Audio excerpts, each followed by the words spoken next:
नमस्कार दोस्तों, प्रेरणादायक कहानियाँ विशिके में आपका स्वागत है। भीष्म पितामह रणभूमि में सरसैया पर पड़े थे।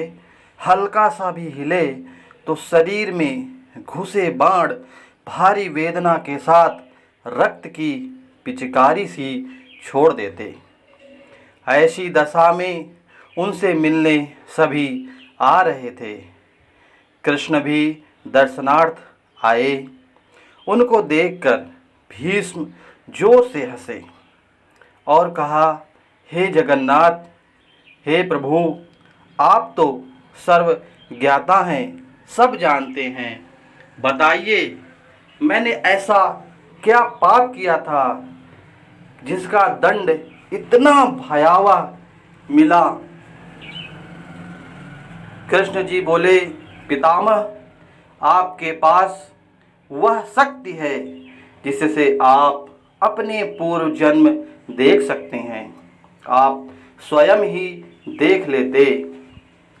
भीष्म ने कहा, हे देवकी नंदन, हे प्रभु, मैं यहाँ अकेला पड़ा और कर ही क्या रहा हूँ।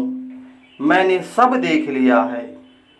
अभी तक 100 जन्म देख चुका हूँ। मैं उन 100 जन्मों में एक भी काम ऐसा नहीं किया जिसका परिणाम यह हो कि मेरा पूरा शरीर बाणों से छलनी पड़ा है और आने वाला हर क्षण और पीड़ा लेकर आता है। प्रभु, आप ही बताइए कि ये किस पाप का मैं भुगत रहा हूँ।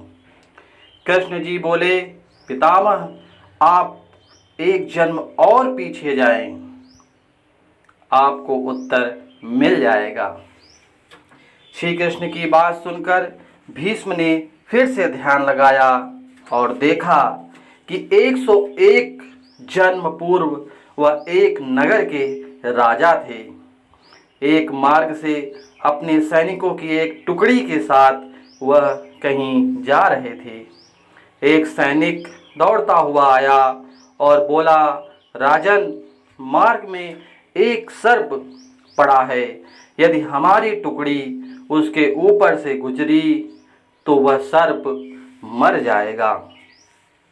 सैनिक की बात सुनकर भीष्म ने कहा कि एक काम करो, उस सांप को किसी लकड़ी में लपेटकर झाड़ियों में फेंक दो। सैनिक ने राजा की बात सुनकर वैसा ही किया। उस सांप को एक लकड़ी में लपेटकर झाड़ियों में फेंक दिया, लेकिन दुर्भाग्य से वह झाड़ी कटीली थी। सांप उनमें फंस गया। कितना भी प्रयास करने के बाद उससे वह नहीं निकल पाया और जितना प्रयास करता उतना अधिक फंसता जाता।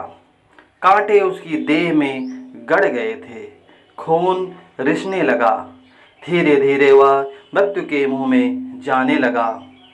5 से 6 दिन की तड़प के बाद उसके प्राण निकल गए। भीष्म ने श्री कृष्ण ने कहा, हे त्रिलोकीनाथ, हे जगन्नाथ, आप जानते हैं कि मैंने जानबूझकर ऐसा नहीं किया। मेरा उद्देश्य तो उस सर्प की रक्षा था। तब यह ऐसा परिणाम क्यों? भीष्म की बात सुनकर कृष्ण जी बोले, तातश्री, हम जानबूझकर क्रिया करें या अनजाने में, किंतु क्रिया तो हुई ना। आपके उस क्रिया से उसके प्राण तो गए ना। यह विधि का विधान है कि जो क्रिया हम करते हैं उसका फल भोगना ही पड़ता है। और तात, आपका पुण्य इतना प्रबल था, आपके पुण्य इतने प्रभावशाली थे कि 101 जन्म उस पाप का फल को उदित होने में लग गए। अंततः हुआ वही जो विधि का विधान था। यह विधि का विधान, कर्मों का फल आपको अवश्य भोगना पड़ता है।